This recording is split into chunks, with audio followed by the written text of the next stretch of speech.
Hello, मैं गोपाल कुमार। इससे पहले वाले वीडियो में हम लोगों ने देखा था कि इलेक्ट्रिक डायपोल को जब रोटेट कराएंगे तो रोटेट कराने में कितना वर्क करना पड़ेगा, और आज हम लोग देखेंगे कि इलेक्ट्रिक डायपोल को किसी इलेक्ट्रिक फील्ड में रखे हैं तो फील्ड में रखने के लिए हम लोग को कितना एनर्जी एक्सपेंड करना पड़ेगा या कितना वर्क करना पड़ेगा। हम लोग उसी वर्क को आज फाइंड करने वाले हैं। तो मान लो जी आपको ये एक यूनिफॉर्म इलेक्ट्रिक फील्ड हो गया, ठीक है। इस इलेक्ट्रिक फील्ड में क्या आपको इस टाइप से ये ए बी नाम का इलेक्ट्रिक डायपोल हो गया।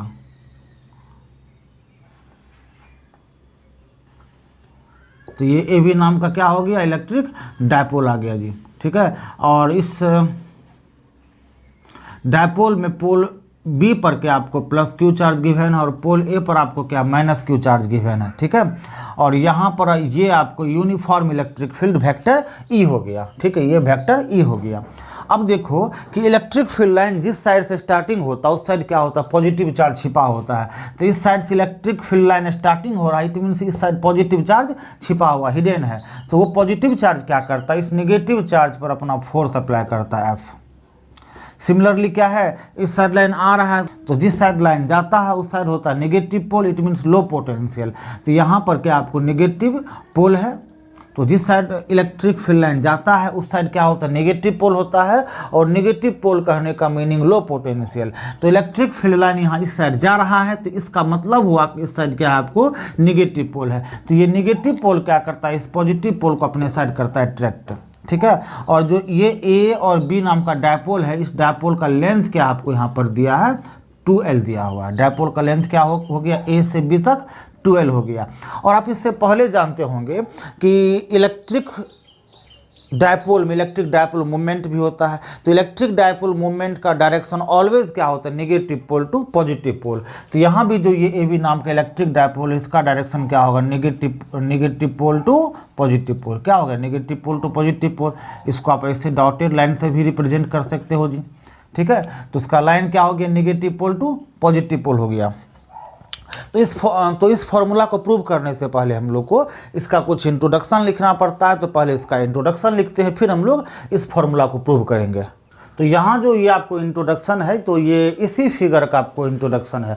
और इस इंट्रोडक्शन में हम लोगों ने बस मेनली क्या लिखा है, A B is an electric dipole which is placed inside a uniform electric field vector E. Length of dipole is 2L and work done to bring electric dipole from infinite to electric field is capital W, ठीक है।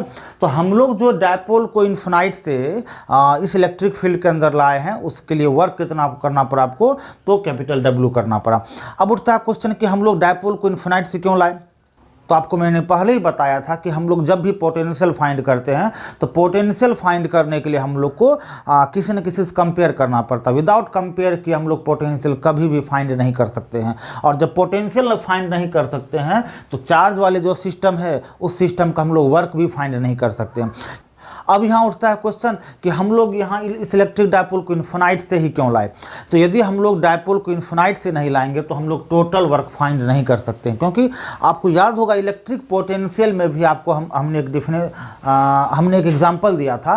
उस example में मैंने clear बताया था कि मान लो मेरे पास कुछ रुपीज़ है, अब कितना रुपीज़ आपको नहीं मालूम है, और आपने क्या किया, हमें 500 रुपीज़ दिया। तो बताओ मेरे पास टोटल कितना होगा, आप नहीं बता सकते हो।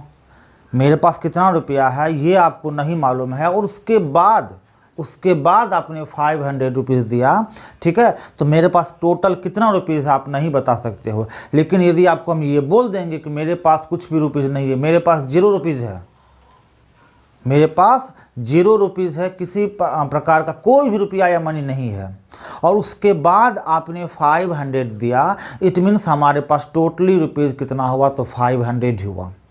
तो टोटल रुपीज़ बताने के लिए आपको मेरा इनिशियल वैल्यू मालूम होना चाहिए, या मालूम नहीं है तो हम उसको 0 लेट कर लेते हैं। तो हम लोग इलेक्ट्रिक डायपोल को कहाँ से ला रहे हैं ये हम लोग को नहीं मालूम है, और जहाँ से ला भी रहे हैं उसका एनर्जी कितना है, उसका एबिलिटी कितना, पोटेंशियल कितना, ये भी हम लोग को नहीं मालूम है, ठीक है। तो जब ये सब टर्म हम लोग को नहीं मालूम है तो हम लोग को इनिशियल टर्म को 0 रखना पड़ेगा। और initial term, initial energy, initial potential 0 कहाँ होता है, तो 0 इन्फिनाइट पर होता है। इसलिए हम लोग इसको इन्फिनाइट से ही मूव कराते हैं, इन्फिनाइट से ही कैरी कराते हैं, ठीक है। यदि आपको किसी क्वेश्चन में ये बोल दिया जाए कि हम लोग इलेक्ट्रिक डायपोल एक ऐसे प्लेस से मूव करा रहे हैं जिस प्लेस का एनर्जी पहले से ऑलरेडी क्या है 100 जूल है, तो 100 जूल वाली एनर्जी से डायपोल को हम लोग यहाँ तक मूव कराए तो उस कंडीशन में कितना वर्क करना पड़ा, तो वहाँ भी आप फाइंड कर सकते हो। मान लो 100 जूल वाली एनर्जी के सिस्टम से डायपोल को यहाँ तक मूव कराए, यहाँ तक मूव कराने में टोटल वर्क हो गया 600। टोटल कितना हो गया 600। तो 600 में से क्या करेंगे, इनिशियल 100 को सब्सट्रैक्ट कर देंगे, घटा देंगे। तो 100 को सब्सट्रैक्ट करने पे क्या बचा आपको 500। तो इट मीन्स ये हुआ कि मूव कराने में आपको 500 जूल एनर्जी एक्सपेंड करना पड़ा। तो हम लोग 500 कब बताए, तो हम लोग को जो इनिशियल वैल्यू क्या था मालूम था तब बताए, ठीक है। और ऑलवेज हम लोग को क्या होता है, इनिशियल वैल्यू मालूम नहीं होता है, इसलिए हम लोग इन्फिनाइट कैलकुलेट करते हैं, क्योंकि इन्फिनाइट का एनर्जी, ठीक है, पोटेंशियल क्या होता है 0 होता है। तो एनर्जी और पोटेंशियल वहाँ पर 0 होता है, इसलिए हम लोग यहाँ क्या कर रहे हैं, तो इस डायपोल को इन्फिनाइट से ही मूव करा रहे हैं। क्लियर। तो अब देखिए, तो यहाँ जो W है, तो W का फॉर्मूला आप लोग इससे पहले 11th क्लास में ही पढ़ चुके होंगे। FS होता है, FS cos थीटा भी कर सकते हैं या FS भी कर सकते हैं, ठीक है। जब cos थीटा का वैल्यू 1 हो तो सीधा हम लोग FS कर सकते हैं जी, ठीक है। तो चलो हम लोग यहाँ पर FS cos थीटा ही कर लेते हैं ताकि आपको किसी टाइप का प्रॉब्लम नहीं हो। तो W इक्वल टू आप लोग वहाँ FS cos थीटा पढ़ते होंगे, तो यहाँ भी F आएगा, S आएगा, cos आएगा, थीटा आएगा। यहाँ भी क्या आएगा, W equal to FS cos थीटा। तो F में कोई कष्ट वाली बात नहीं है, क्यों नहीं है, तो यहाँ भी F है, वहाँ भी F है, क्योंकि ये इलेक्ट्रिक फील्ड क्या करेगा, इसके नेगेटिव और पॉजिटिव पोल पर फोर्स अप्लाई करेगा ही, तो फोर्स होगा ही, ठीक है। यहाँ S का मीनिंग क्या होता है, डिस्प्लेसमेंट। और डिस्प्लेसमेंट यहाँ सोचने वाली बात है कि डिस्प्लेसमेंट कितना होगा, तो यहाँ पर डिस्प्लेसमेंट हम लोग 2L लेंगे जी। अब 2L लेने का रीज़न यही है, अब देखो जी यहाँ जो आपको AB नाम का इलेक्ट्रिक डायपोल दिया है, तो हम लोग इन्फिनाइट से क्या कि नेगेटिव चार्ज को पॉइंट B तक कैरी कराए, मूव कराएं। तो पॉइंट B तक नेगेटिव चार्ज को मूव कराने में जो वर्क करना पड़ा उतना ही वर्क पॉजिटिव चार्ज को भी इन्फिनाइट से B तक मूव कराने में करना पड़ा। क्लियर। तो इस नेगेटिव चार्ज को इन्फिनाइट से पॉइंट B तक मूव कराने में जो वर्क करना पड़ा, इक्वल अमाउंट ऑफ वर्क इस पॉजिटिव चार्ज को भी इन्फिनाइट से मूव कराने में करना पड़ा, ठीक है। कहाँ तक, B तक। और जब निगेटिव और पॉजिटिव को B तक मूव कराने में इक्वल वर्क करना पड़ा, तो निगेटिव का वर्क और पॉजिटिव का वर्क आपस में मिलकर क्या होगा, 0 हो जाएगा। तो B तक तो निगेटिव का वर्क पॉजिटिव का वर्क 0 हो गया। उसके बाद क्या हो रहा है, Q चार्ज क्या कर रहा है, B से A तक का डिस्प्लेसमेंट ट्रेवल किया, और B से A तक का जो डिस्प्लेसमेंट 12 है, ठीक है, उस डिस्प्लेसमेंट के लिए वर्क इक्वल नहीं हुआ, तो हम लोग को उसी वर्क को फाइंड करना है। तो यहाँ जो नेगेटिव चार्ज A तक आया है वो किसके कारण है, तो 2L डिस्प्लेसमेंट के कारण है, इसलिए हम लोग को यहाँ पर डिस्प्लेसमेंट जो वो 2L का ही यूज़ करना पड़ेगा, ठीक है। और थीटा, तो थीटा देखो थीटा क्या होगा जी, तो थीटा होता है यहाँ पर, थीटा क्या होता है, फोर्स और डिस्प्लेसमेंट के मिडल का एंगल। अब देखो जी, ये जो इलेक्ट्रिक फील्ड का पॉजिटिव पोल यहाँ पर हिडन है, वो पॉजिटिव पोल क्या करते हैं, नेगेटिव पर अपने साइड फोर्स अट्रैक्ट करता है, तो फोर्स हो गया बैक साइड, और जो डिस्प्लेसमेंट है वो आपको होता है राइट साइड। अब राइट साइड क्यों, तो ये जो डिस्प्लेसमेंट है वो इलेक्ट्रिक डायपोल मूवमेंट के कारण है, और इलेक्ट्रिक डायपोल मूवमेंट का डिस्प्लेसमेंट कहाँ, राइट साइड है, ठीक है। ठीक है, वो ट्रैवल किया लेफ्ट साइड, वो ट्रैवल किया लेफ्ट के साइड, बट हम लोग कैलकुलेट करते हैं राइट के साइड, क्योंकि इलेक्ट्रिक डायपोल मूवमेंट का डायरेक्शन क्या होता है, negative pole to positive pole होता है, इसलिए हम लोग उसका डिस्प्लेसमेंट कैलकुलेट करेंगे राइट साइड, और फोर्स होगा आपको लेफ्ट साइड।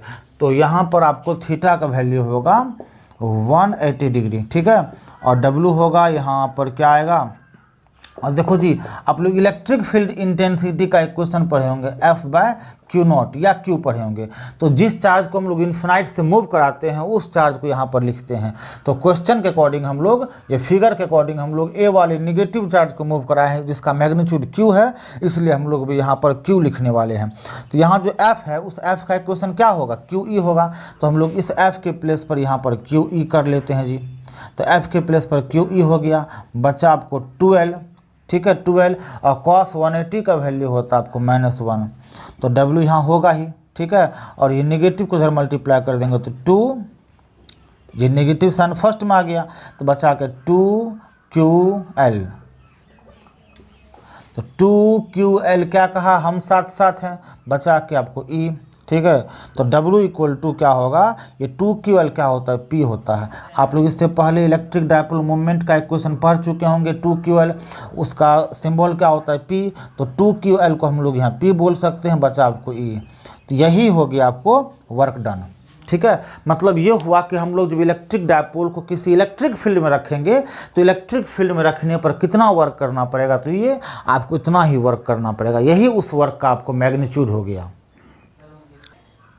तो यदि किसी क्वेश्चन में आपको अब ये बोले कि हम लोग इन्फिनाइट से किसी इलेक्ट्रिक डायपोल को इलेक्ट्रिक फील्ड में मूव कराए और मूव कराने के बाद हम लोग उस डायपोल को रोटेट कराए, तो उस कंडीशन में कितना वर्क करना पड़ेगा। तो देयरफॉर जब टोटल वर्क फाइंड करेंगे, कैलकुलेट करेंगे, तो टोटल वर्क के लिए हम लोग के यहाँ 2 स्टेप है। फर्स्ट में स्टेप है डायपोल को इन्फिनाइट से इलेक्ट्रिक फील्ड तक मूव कराने में कितना वर्क करना पड़ा, तो वो वर्क हो गया आपको -PE, ठीक है। और इसमें क्या करेंगे, हम लोग ऐड कर देंगे किसको, तो डायपोल को रोटेट कराने में जो वर्क करना पड़ा।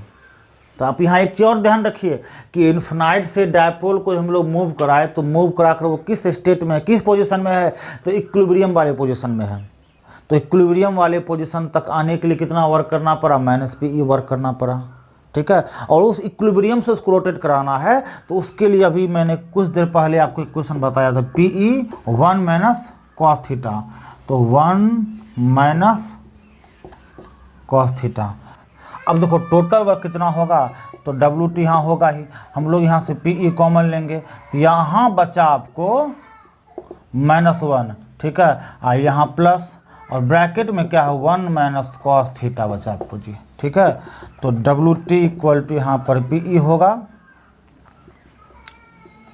यहाँ पर PE आ गया। और जब ब्रैकेट को ब्रेक करेंगे तो -1 यहाँ +1 और फिर देखो ये -1 यहाँ आ गया, यहाँ +1 आ गया और फिर माइनस आपको cos थीटा आएगा जी, ठीक है।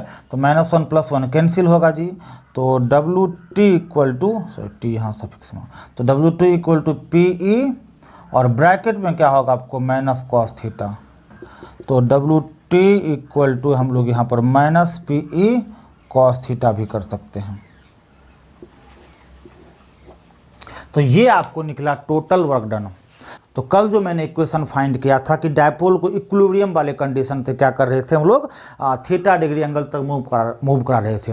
तो उस मूव कराने का मेन रीज़न यही था ताकि हम लोग को टोटल वर्क फाइंड कर सके, ठीक है। क्योंकि उसी इक्विलिब्रियम वाले इक्वेशन को हम लोग यहाँ पर यूज़ किए, यदि उस इक्वेशन को हम लोग वहाँ फाइंड नहीं करते तो हम लोग टोटल वर्क यहाँ फाइंड करने के लिए उसको अलग से फाइंड करना पड़ता। तो उस इक्वेशन को अलग से फाइंड नहीं करना पड़े, इसलिए हम लोग क्या किए थे, कल ही उसको फाइंड कर लिए थे।